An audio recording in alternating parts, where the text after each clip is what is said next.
Snow fell thick over the Montana plains, heavy like a burden the land had carried too long. The wind cut across the frozen ground, sharp enough to sting any skin foolish enough to face it. The Stone River Ranch stood silent under the weight of winter, its wooden posts creaking in the cold, its empty yard filled with drifting snow. Leanne walked straight into it. She wore a simple white prairie dress, a thin and patched coat over it. Her gloves didn't match. Her boots were worn from miles of hard ground, but she kept walking with her spine straight and her chin high. Her eyes carried the look of someone who had lost too much to fear anything now. A small satchel hung from her shoulder as she crossed the ranch yard. Her boots left clean prints on the frozen mud. Ahead of her, a group of cowboys huddled around a fire outside the cookhouse.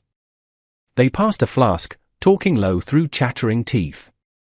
When Leanne walked toward them, their laughter faded slow, one voice at a time. A Chinese girl walking alone in a place like this always meant trouble. Or a story men liked guessing at but never understood. A tall man stepped forward. He looked older than the others. His beard was grey around the edges, and his eyes were hard, the kind of hard that life gives men who've seen more winters than warm days. "This here's a working ranch, miss," he said. His voice sounded like gravel mixed with whiskey. "Not a place for strays or stories." "I'm not a stray," Leanne said. Her voice was steady. "And I didn't come to tell stories." He studied her with narrowed eyes. "We don't got room for trouble or lies or girls who think they can talk their way out of the cold." Leanne set her jaw. "I didn't come to talk my way into anything." Another cowboy spat on the ground. His eyes were mean, like he enjoyed hurting things that couldn't fight back. "She looks like she came from a saloon kitchen," he said. Or the back room. Some men laughed, others looked uncomfortable. The older man raised a hand, and the laughs died away. He stepped closer until he stood right in front of her. "Well then, what do you want?" Leanne met his stare without blinking. "I can cook," she said. "I can run a stove, work cast iron, bake bread in a snowstorm, and make stew out of nothing. I can keep your men fed." A stillness settled over the group. Only the fire popped behind them. "Where you come from?" he asked. Leanne didn't answer. She didn't look away either. "This ain't a place for secrets," he said. "I'm not turning back," she replied. The man studied her a long moment, then stepped aside and pointed toward the cookhouse. "We got 36 men through winter and no real meals in 2 days. You want the job?" "Prove it by morning." Leanne nodded. "I need flour, salt, a dry towel, and a little respect." He huffed a laugh. "We'll see about that last part." As Leanne walked to the door, she felt the eyes of the cowboys follow her. Some smirked, some frowned, most looked away. But one man didn't move at all. He leaned against a post, tall, quiet, his coat dark, his hat pulled low. The only thing visible was the sharp line of his jaw, and the steady look in his eyes. He didn't laugh with the others. He didn't speak. He only watched her like he was trying to remember something. Their eyes met for a moment too long.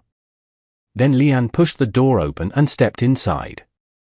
The cookhouse was cold, darker than she expected. The air smelled of old grease and rusted metal. Pots hung crooked on the walls. Wooden tables were stained and rough. But the old stove in the corner stood solid, and something inside Leanne lifted at the sight. She hung her satchel, rolled up her sleeves, and got to work. Outside, the quiet man still watched. His name was Garrett. He recognized her the moment she walked in. He had seen her years ago in Billings at the Rosebell Saloon, a place where good men lost their good sense, and where women worked because they had nowhere safer to stand. He had seen her once, dragged by the wrist by a man twice her size. She never cried, never begged. She only stood tall, defiant, daring the world to break her. Garrett had watched from the shadows and done nothing. And now here she was again, snow in her hair, fire in her eyes. He felt something in his chest twist with old shame and something new he didn't have a name for. He turned away and walked toward the bunkhouse, the fire at his back and a storm building inside him. Before dawn broke, Leanne rose again. The cold cut her fingers as she chipped ice from the water barrel and lit the stove. She worked fast, steady, moving like someone used to pain and winter and survival. By sunrise, biscuits baked in the oven, thick bacon sizzled in the pan, and coffee boiled strong enough to make a man sit up straight. At first, the cowboys muttered. But by the third morning, plates were clean, and the room was quiet, men eating without complaint, without waste. Still, none of them thanked her except Garrett. He never said the words, but he was always there, carrying extra water, fixing the iced-over step where she slipped, leaving a bar of soap by the wash basin when hers ran low. He avoided her eyes, but his quiet help never stopped. Leanne didn't understand him. Not yet. But she felt something shifting, something dangerous, something she wasn't sure she was strong enough to face again. The winter sun rose slow and pale over Stone River Ranch, cutting faint lines of gold across the snow. The cold hung heavy in the air. But inside the cook house, Leanne worked fast, her hand steady even when her mind wasn't. Something had changed in the last few days, though she didn't dare name it yet. The men no longer joked when she walked by. They didn't stare the way they had that first morning. They ate in silence, wiped their plates clean, and left with full stomachs and fewer complaints.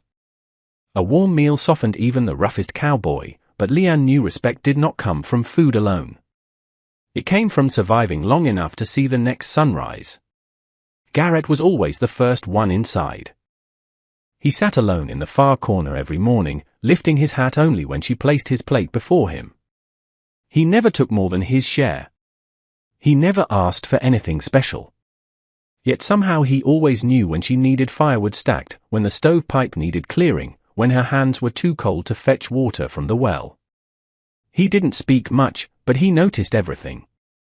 That morning, after the men had eaten and left for their work, Leanne stepped outside for a moment of quiet.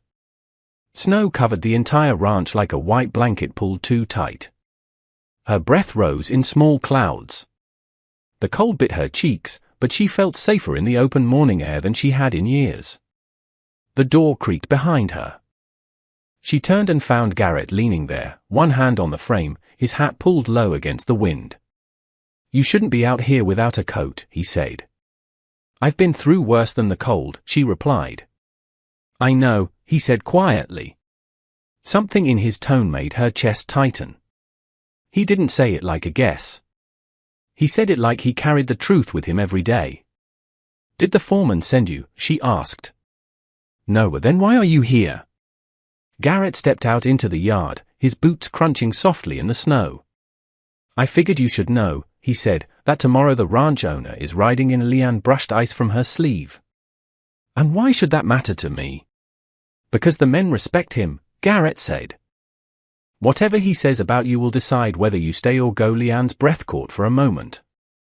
"So I'm being judged. That's ranch life," Garrett said. "Everyone answers to someone." Leanne looked away. She had spent too many years under the thumb of men who decided her worth without knowing her name. She had run from that life hoping this place would be different. "I'll cook," she said. "If they like the food, I'll stay. If they don't, I'll move on." Garrett shook his head. "It isn't about the food, then what is it about?" He hesitated, jaw tightening like he was choosing his words one by one. "It's about who you are," he said. "And what you carry." Leanne's hands curled into fists. "I carry nothing, you carry everything," Garrett said. She didn't know what he meant, but the way he looked at her made her feel seen in a way she didn't want to be, and then he walked away. That evening, the Cowboys returned hungry, cold, and louder than usual. Snow clung to their coats. Their horses were restless. Something had put the whole ranch on edge. By the time Leanne served supper, the cookhouse was thick with tension. Boots stomped hard against the wooden floor. Men talked in low, angry voices. Leanne kept her head down and worked through the noise. A hard slam cut across the room. A tall cowboy named Roscoe stood up, so suddenly his chair fell backward. Roscoe was mean on a good day and dangerous on a bad one. Tonight he reeked of whiskey and cold rage. "This stew tastes like water," he snapped. Leanne didn't bother turning. It tastes the same as every other night. Roscoe stomped toward her, his boots shaking the floorboards. You calling me a liar? No, she said. I'm saying you're drunk. The room fell silent. Roscoe reached out, grabbed her wrist, and pulled her toward him. The grip was tight and cruel. A grip she remembered too well from the past. You watch your mouth, girl, Roscoe growled. Garrett was across the room before Leanne even had time to breathe. Let her go, he said. Roscoe smirked. You think I won't put you in the snow, Garrett? You can try, Garrett said, but you won't like the ending. Roscoe tightened his grip. Leanne's face didn't show fear, but her pulse hammered in her throat. She tried to pull free, but Roscoe only held on harder. Garrett stepped closer, eyes cold. This is your only warning. Roscoe shoved Leanne aside and swung at Garrett. The blow never landed. Garrett ducked, grabbed Roscoe by the coat, and slammed him against the wall so hard the whole cookhouse rattled. The other cowboys stood frozen. Leanne steadied herself, her wrist aching. Garrett's eyes flicked to her, checking if she was hurt. When he saw the red mark on her skin, something inside him broke loose. He pushed Roscoe again. You touch her again, you leave this ranch in a wagon. Roscoe glared back, but didn't fight. Garrett stepped away only when he was sure Roscoe wouldn't move again. The room stayed silent until the foreman walked in and dragged Roscoe outside for punishment. Leanne stood by the stove, staring at her shaking hands. She hated how easily her body remembered fear. Garrett approached her quietly. You all right? I've been through worse, she said. That doesn't make it right. Leanne looked up at him then. Really looked. Why do you care? Garrett opened his mouth then shut it again. Because someone should, he said after a long moment. Neither of them moved. Snow tapped softly against the windows. The lantern light flickered warm over the wooden walls. Garrett stood there like a shield she didn't ask for, but couldn't bring herself to refuse. Tomorrow will be harder, he said. When the owner comes, then I'll face him, she replied. Garrett nodded once. Ewell may return to her work, but her thoughts did not settle. Not about Roscoe, not about the coming judgment, not about the ranch owner she had never met. What unsettled her most was Garrett, and the strange feeling that the man she barely knew was protecting her from more than cowboys, maybe even from herself. The next morning rose cold and gray over Stone River Ranch. The snow had stopped, but the sky hung heavy like it carried another storm. Leanne woke before the first lanterns lit the bunkhouse windows. Her wrist still hurt from Roscoe's grip, but she tied her apron tighter and lit the stove. Today mattered. Today the ranch owner was coming. She stirred the fire until it glowed bright, then filled the big iron pot with water. Her breath fogged in front of her face. She moved quickly, making biscuits, cooking bacon, slicing potatoes for hash. Every sound felt louder than usual. Every moment felt heavier. The men filed in slow. Their eyes were quiet, almost embarrassed after last night.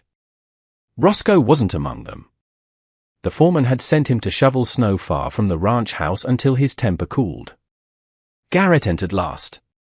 He looked at Leanne only once, and in that single look, she felt everything he didn't say out loud. Worry, anger, something else she couldn't place. When they finished eating, the foreman came in and said the words everyone had been waiting for. Here the cookhouse went silent. Boots thudded outside. Voices carried over the snow. Leanne wiped her hands, lifted her chin, and stepped toward the door. But when the ranch owner finally walked inside, her breath caught in her chest. It wasn't a stranger. It was Garrett. He stood tall near the doorway, snow on his coat, hat in his hand, eyes locked on her like he had been holding a truth far too long. The room buzzed with whispers. Leanne stared at him in confusion. You, she said. Garrett took a slow step forward. I didn't want it known, he said. Not at first. Leanne felt the floor tilt under her. Things that didn't make sense suddenly did. His quiet help, his steady watch, his anger when Roscoe grabbed her. All of it pointed to a truth she hadn't seen because she hadn't been looking. "You own this ranch?" she asked. "I inherited it last spring," Garrett said softly. "My father died. I wasn't ready to run the place." "Still ain't sure I am, and you let me think you were just another cowboy," she said. He swallowed hard. "I watched you walk in that first day. And I knew if I told you the truth, you'd leave before I ever learned why you came." Leanne's hands went cold. She wanted to walk away. She wanted to stay. She wanted to tell him everything and tell him nothing at all. "Why me?" she asked. Garrett's eyes lowered for a moment, then lifted again, steady and honest. "Because years ago in Billings, I saw a girl stand tall in a place meant to break her. I saw her walk away from a life most never escape. I should have helped her then. I didn't." Leanne's heartbeat stumbled. He remembered. He had always remembered. "And when you walked onto this ranch," Garrett said, "I promised myself I wouldn't fail you twice." Leanne felt the walls closing in. She stepped back, shaking her head. "I didn't come here for pity, I know," Garrett said. "And I'm not offering pity. Then what are you offering?" she whispered. "Respect," he said. "Work, safety. A place to stand that you choose, not one you fall into." Leanne's throat tightened. She had lived most of her life under men who used their power to break things.